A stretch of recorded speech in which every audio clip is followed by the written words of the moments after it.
প্রিয় শিক্ষার্থী বন্ধুরা, তোমরা সকলে নিশ্চয়ই ভালো আছো এবং আমার সকল ভিউয়ার্সদেরও এমপি পাঠশালা চ্যানেলে স্বাগত জানিয়ে শুরু করছি নতুন আরেকটি বিষয় নিয়ে ভিডিও। আজ তোমরা দেখবে বাংলা রচনা চা। ছোট বন্ধুদের জন্য ভিডিওটি খুবই প্রযোজ্য। তোমরা দেখো তো চা রচনাটি তোমাদের কাছে সহজ না কঠিন মনে হয়।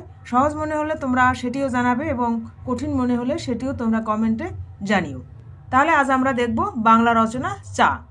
প্রথমে দেখো ভূমিকা। সকালে ঘুম থেকে উঠে আমাদের এক কাপ চা না হলে যেন দিনটা ভালোভাবে শুরু হয় না।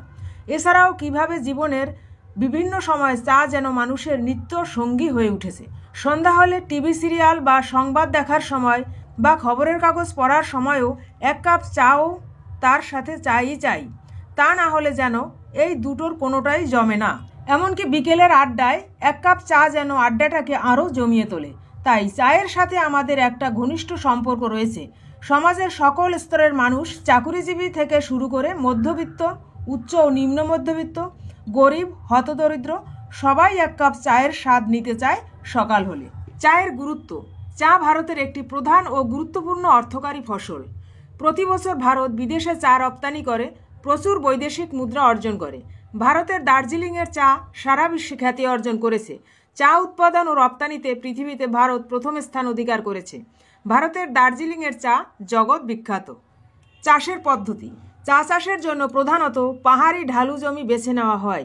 পাহাড়ি ঢালু জমিতে ধাপ কেটে চা চাষ করা হয়। যেখানে গরম অথচ বৃষ্টি খুব বেশি, অথচ বৃষ্টির জল জমিতে দাঁড়াবে না, এই রকম জমি ও জলবায়ুতে চা চাষ উপযোগী। ভারতের অসম, পশ্চিমবঙ্গ, তামিলনাড়ু, মণিপুর ও ত্রিপুরা রাজ্যে চা উৎপন্ন হয়। পশ্চিমবঙ্গের দার্জিলিং ও জলপাইগুড়ি জেলায় চা চাষ হয়।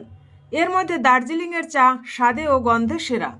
একটি জমিতে চায়ের বীজ পুঁতে বীজতলা তৈরি করা হয়।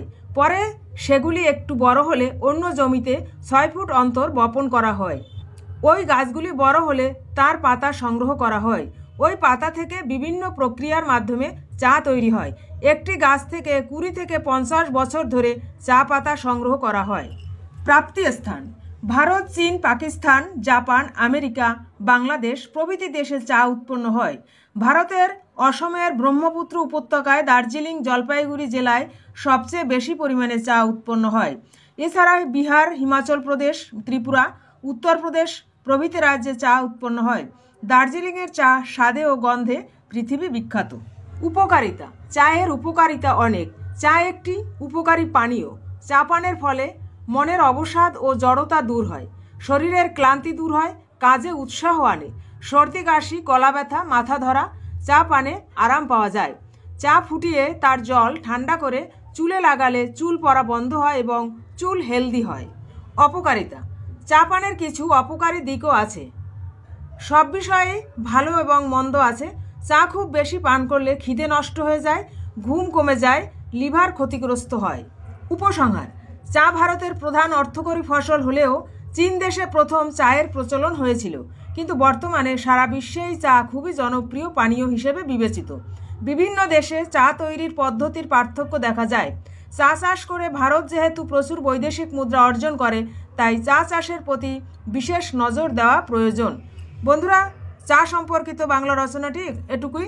ভিডিওটি ভালো লাগলে তোমরা অবশ্যই জানিও।